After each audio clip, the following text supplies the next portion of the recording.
Attention mga senior citizens! Ang latest update ngayong buwan ng Marso dito sa Universal Social Pension Bill.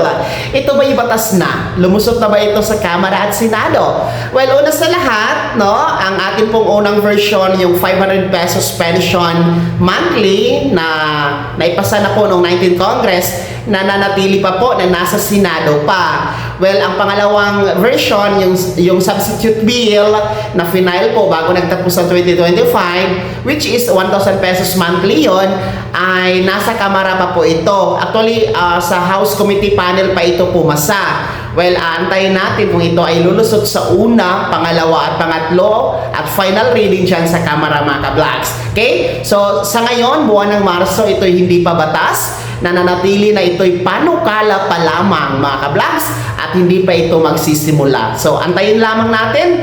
Magtsaka lang tayo na magantay mga ka-Blacks dahil tayo po ay naniniwala talaga na malapit na, no? Nalalapit na po ang pagsasabatas dito sa Universal Social Pension, which is 1,000 pesos monthly pension sa lahat ng mga senior citizens. Walang pipiliin, 60 years old pataas, mayaman o mahirap, may pensyon o wala, lahat kasama na pag maisabatas na ang Universal Social Pension Bill.